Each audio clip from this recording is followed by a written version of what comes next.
Hello दोस्तों, कैसे हैं आप सभी लोग। तो ईवीएस की क्लास को कंटिन्यू करते हुए और आपको बाकी की क्लासेस कैसी लग रही हैं कमेंट सेक्शन में ज़रूर बताएं। और पीडीएफ को प्राप्त करने के लिए आप हमारा टेलीग्राम चैनल ज्वाइन कर सकते हैं, जिसका लिंक मैंने डिस्क्रिप्शन में दे दिया है। तो बिना देरी से हम क्वेश्चन को शुरू करते हैं और क्वेश्चन नंबर हमारा 121 कहता है। अब आप लोग जो नए बच्चे हैं वो सोचते होंगे सर 1 नंबर से शुरू क्यों नहीं करवाया, क्वेश्चन नंबर 121 से क्यों शुरू करवा रहे हैं। बेटा आपको मैं बता दूं कि आपका जो पेपर होगा वहाँ पर जो ये ईवीएस का सेक्शन होगा वो क्वेश्चन नंबर 121 से ही स्टार्ट होगा, ठीक है। और 121 से 150 तक चलेगा, ठीक है। इसलिए मैं सिर्फ वही क्वेश्चन को नंबरिंग कर रहा हूँ जैसे कि आपको एग्ज़ाम में देखने को मिलेगा, ठीक है। तो कहता है पहला 121वां क्वेश्चन कि रात्रि के समय पेड़ पौधों के नीचे सोना नहीं चाहिए, क्यों नहीं सोना चाहिए।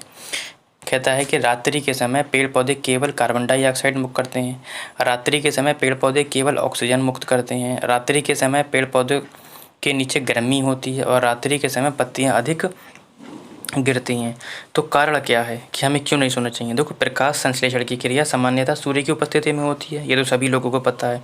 तो यानी कि इस प्रक्रिया के फलस्वरूप ऑक्सीजन मुक्त होती होगी। बिल्कुल, जब प्रकाश संश्लेषण की क्रिया होगी तो ऑक्सीजन मुक्त होगी। परंतु रात्रि में क्या होता है कि पेड़ पौधों से कार्बन डाइऑक्साइड निकलती है, अतः रात्रि के समय पेड़ पौधों के नीचे हमें सोना नहीं चाहिए, ठीक है। यानी कि हानिकारक होता है। तो यानी कि कार्बन डाइऑक्साइड मुक्त होती है, इसलिए हमें नहीं सोना चाहिए। आगे बढ़ते हैं क्वेश्चन नंबर 122 की ओर। और कहता है 122 की रीना महसूस करती है कि हाल ही में उसकी शारीरिक गतिविधियां बढ़ गई हैं और तदनुसार उसके शरीर की पोषणीय आवश्यकताएं भी बढ़ गई हैं। निम्नलिखित खाद्य समूह में से कौन सा समूह उसे अपने शरीर की वर्तमान आहार संबंधी आवश्यकताओं को पूरा करने के लिए शामिल करना चाहिए। कहता है कि अम्लीय फल केला मछली, अम्लीय फल मटर नट्स या जिसे हम बादाम बोलते हैं, अनाज केला मक्खन, फलियां दालें या मछली, ठीक है। तो अब हमें उसे क्या लेना चाहिए ये बताना है हमें, यानी कि उसे लेना क्या चाहिए। देखो, ऐसी स्थिति में आहार संबंधी आवश्यकताओं को पूरा करने के लिए अनाज केला मक्खन आदि को आहार में शामिल करना चाहिए, ठीक है। यानी कि ऑप्शन नंबर आपका 3 हो जाएगा, ठीक है। आगे बढ़ते हैं क्वेश्चन नंबर हम 123 की ओर।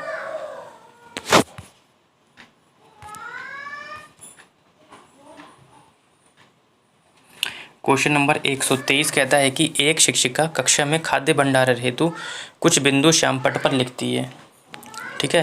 कहता है कि इन पदार्थों को नमी से दूर रखना चाहिए, इन पदार्थों को बंद डिब्बे में रखना चाहिए, इन पदार्थों को साफ स्थान पर रखना चाहिए जिससे कि कीड़े मकोड़े तथा चूहे से इनकी रक्षा की जा सके।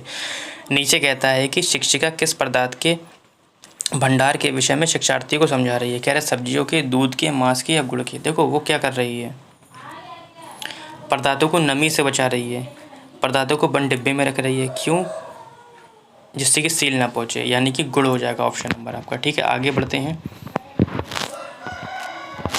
124 की ओर। कहता है कि निम्न तत्वों में से किसमें कार्बोहाइड्रेट्स और प्रोटीन दोनों होते हैं। फास्फोरस, नाइट्रोजन, सल्फर या कार्बन, ठीक है। अब हमें बताना है कि किसमें दोनों होते हैं। कार्बोहाइड्रेट और प्रोटीन में क्या क्या होता है। देखो, कार्बन, कार्बोहाइड्रेट और प्रोटीन ये क्या होते हैं, सामान्य तत्व होते हैं। कार्बोहाइड्रेट कैसा होता है, ये ऊर्जा देने वाला होता है। ये कैसा होता है, कार्बोहाइड्रेट ऊर्जा देने वाला होता है।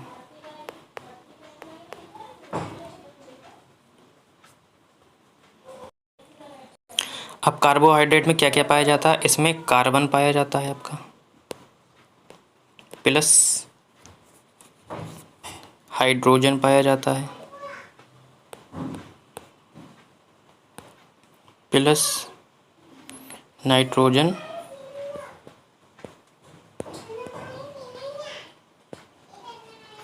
पाया जाता है, ठीक है। अब आ जाओ प्रोटीन में। प्रोटीन क्या काम करता है पहले आप ये समझ लीजिए, है ना। प्रोटीन शरीर का क्या करता है, निर्माण करता है। ये क्या करता है, शरीर का निर्माण करता है, ठीक है। इसमें क्या क्या पाया जाता है, इसमें कार्बन, हाइड्रोजन और नाइट्रोजन पाया जाता है, ठीक है। अच्छा, ऊपर वाले में गलत हो गया कुछ, कहाँ मिस्टेक हुई मैं बता दूं। कार्बोहाइड्रेट में इसमें नाइट्रोजन नहीं पाया जाता, ऑक्सीजन पाया जाता। मिस्टेक हो गई यहाँ पे, आप लोग ठीक कर लीजिए। ठीक है। कार्बोहाइड्रेट में कार्बन, हाइड्रोजन और ऑक्सीजन पाया जाता है। देखो कार्बोहाइड्रेट में आपका कार्बन हो गया, हाइड्रोजन हो गया प्लस ऑक्सीजन पाया जाता है। ठीक है। जबकि प्रोटीन में आपका कार्बन, हाइड्रोजन और नाइट्रोजन पाया जाता है। ठीक है। कार्बोहाइड्रेट हमें ऊर्जा देता है जबकि प्रोटीन हमारे शरीर का निर्माण करता है। ठीक है। और कुछ प्रोटीनों में सल्फर, फास्फोरस और आयरन की मात्रा भी होती है। फिलहाल हमारा ऑप्शन क्या हो जाएगा, 4 हो जाएगा, क्योंकि दोनों में हमारा कार्बन क्या है, ऑप्शन इसमें भी कार्बन है, इसमें भी कॉमन है। ठीक है, ये आ जाएगा। आगे बढ़ते हैं क्वेश्चन नंबर 125 की ओर। कहता है कि साल, सागौन, बांस तथा शीशम किस बायोम के वृक्ष हैं। कहता है मानसूनी बायोम के, विषुवत रेखीय वन बायोम के, रूम सागरीय बायोम के या मानसूनी सदाबहारी। तो हमारा ऑप्शन हो जाएगा 1 मानसूनी बायोम के हैं। ठीक है। आगे बढ़ते हैं क्वेश्चन नंबर हम 126 की ओर और कहता है कूट से संबंधित क्वेश्चन है आपका ये। कहता है कि एक शिक्षक अपनी कक्षा में एक शिक्षार्थी को मरुस्थलीय पौधे के 3 विशेषताएं लिखने को कहता है। कैसी? मरुस्थलीय पौधा, जहाँ पे पानी की कमी होती है। ठीक है, लिखने को कहता है। शिक्षार्थी इन 3 पौधों की विशेषताएं निम्न प्रकार से लिखता है। वो लिखता है कि इन पौधों की पत्तियां बहुत छोटी या अनुपस्थित होती हैं। बिल्कुल ये ऑप्शन ठीक है कि या तो पत्तियां बहुत छोटी होती हैं या पत्तियां होती नहीं हैं। ठीक है। इनका तना कठोर होता है बिल्कुल, और इन पौधों पर कांटे पाए जाते हैं। यानी कि ऑप्शन नंबर 1, 2, 3 दोनों हो जाएगा। कहीं भी नहीं है, शायद यहाँ पर मिसप्रिंट हो गया है, यहाँ पर 1 और 2 और 3 होगा। ठीक है, यानी कि ये हो गया आपका ऑप्शन। आगे बढ़ते हैं 127 की ओर। कहता है कि मानव जीवन के लिए आवश्यक वस्तुओं, गैसों, ईंधन आदि को पर्यावरण विषय में सम्मिलित करने का मुख्य कारण क्या है। कहता है कि संरक्षण के लिए, उपलब्धता जानने के लिए, नष्ट करने के लिए या उपयोग पर रोकथाम के लिए। ठीक है, तो ऑप्शन हो जाएगा आपका संरक्षण के लिए। ठीक, आगे बढ़ते हैं क्वेश्चन नंबर 128 की ओर।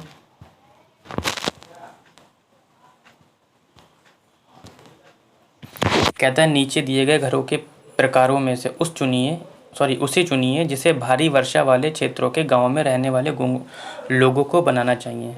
ठीक है, समझ गए होंगे आप लोग कहाँ की बात कर रहा हूँ मैं, असम की बात कर रहा हूँ। कहता है सपाट छत वाले बांस के घर। देखो अब होता क्या है, बांस के खंभों पर, ये कहाँ की बात हो रही है, असम की बात हो रही है। अब असम के घर होते कैसे हैं, ये 10 से 12 फुट या 3 से 3.5 मीटर ऊंचे मजबूत बांस के खंभों पर बनाए जाते हैं, है ना। इस प्रकार के घरों का निर्माण पूर्वोत्तर राज्यों जैसे कि असम में किया जाता है, मैंने बता दिया। असम के ग्रामीण लोग अपने ढालू छतें बनाते हैं। कैसी छतें बनाते हैं, ढालू छतें बनाते हैं। और लकड़ी के मकान मजबूत बांस के खंभों पर धरती से 3 से 3.5 मीटर पर ऊंचे बनाते हैं। तो बांस के खंभों पर कहाँ पर, ढालू छतें बनाते हैं। क्यों, पानी सीधे गिरने के बाद नीचे ढाल से चला जाए। ठीक है, आगे बढ़ते हैं क्वेश्चन नंबर 129 जो कि आज के सेशन का लास्ट क्वेश्चन है। कहता है उस महिला वेट लिफ्टर का नाम क्या है जिसने अंतर्राष्ट्रीय खेल प्रतियोगिता में 29 मेडल जीते। तो उसका नाम आपका कर्णम मल्लेश्वरी है। सन 2000 में, कब, सन 2000 में इन्होंने सिडनी के ओलंपिक में, कहाँ पर, सिडनी के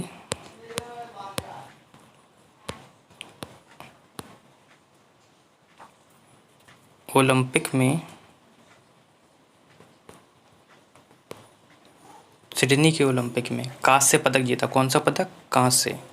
यहाँ से भी क्वेश्चन बन सकते हैं। कांस्य पदक जीतकर ओलंपिक खेलों में पदक जीतने वाली प्रथम महिला बन गई। ठीक है, और ये कहाँ की रहने वाली हैं, ये झारखंड की रहने वाली हैं। ठीक है, झारखंड की रहने वाली हैं। और बचपन से ही इन्होंने 11 साल की उम्र से ही इन्होंने वेट को उठाना शुरू कर दिया था। इनकी एक छोटी बहन भी है जो अभी से क्या कर रही है, वेट उठाने की प्रैक्टिस कर रही है। और इनके पिताजी जो क्या हैं, कांस्टेबल हैं। ठीक है, तो सारे क्वेश्चन बनने वाले मैंने आपको बता दिए हैं। ठीक है, आगे बढ़ते हैं क्वेश्चन नंबर लास्ट आज के सेशन का। कहता है कि निम्न स्थानों में से मेंढकों और कीटों को फंसाने और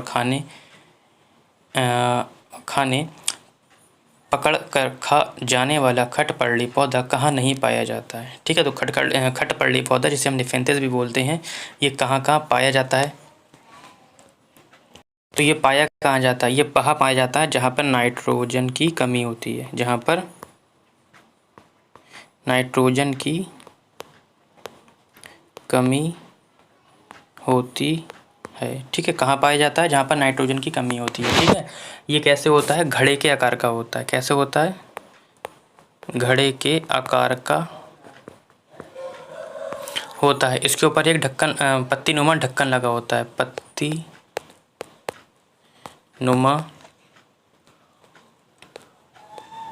ढक्कन लगा होता है। ठीक है, जब कीड़ा उसमें जाता है वो ढक्कन को बंद कर देता है। ठीक है, तो ये कहाँ पाया जाता है, कहाँ नहीं पाया जाता? तो ये आपका मणिपुर में नहीं पाया जाता है। ये कहाँ पाया जाता है? श्रीलंका, ऑस्ट्रेलिया और भारत के मेघालय में पाया जाता है। पूर्वोत्तर राज्य जैसे असम में भी पाया जाता है। ठीक है, तो आज के लिए इतना ही।